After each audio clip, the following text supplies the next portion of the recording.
बघा मुलांनो, आज आपण प्रेपोजिशन्स पाहणार आहोत आणि या प्रेपोजिशन्स मध्ये इन, ऑन आणि ऍट हे तीन महत्त्वाचे प्रेपोजिशन्स पाहणार आहोत. तर हे प्रेपोजिशन कधी वापरलं जातं? इयर्स, सीझन्स, मंथ्स ज्यावेळेस वाक्यामध्ये येतात त्याच्या आधी इन हे प्रेपोजिशन वापरलं जातं. ऑन हे प्रेपोजिशन कधी वापरलं जातं? तर डेज येतात वाक्यामध्ये. संडे, मंडे, ट्यूजडे, सॅटरडे पर्यंत 7 डेज मध्ये कोणताही जर डे आला तर त्याच्या आधी ऑन हे प्रेपोजिशन वापरलं जातं. तर ऍट हे प्रेपोजिशन कधी वापरलं जातं? तर वाक्यामध्ये जर एक्झॅक्ट टायमिंग दिलेला असेल, मॉर्निंग असेल, नाईट असेल, आफ्टरनून असेल, 12 o'clock असेल, 5 o'clock असेल, त्यावेळेस जर एक्झॅक्ट टायमिंग दिलेलं असेल तर त्याच्या आधी ऍट हे प्रेपोजिशन वापरलं जातं. चला तर आपण पाहूयात या रिकाम्या जागांमध्ये कोणतं प्रेपोजिशन वापरता येईल.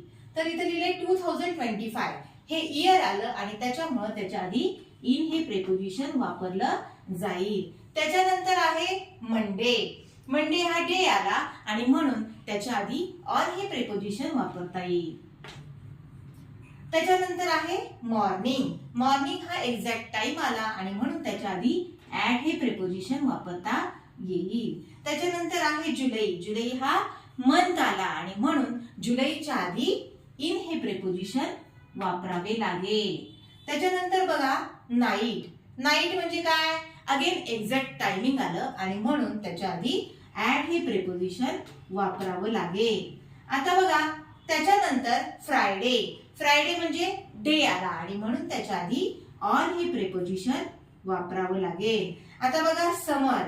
समर हा सीझन आला आणि म्हणून या सीझनच्या आधी इन हे प्रेपोजिशन वापरावं लागेल.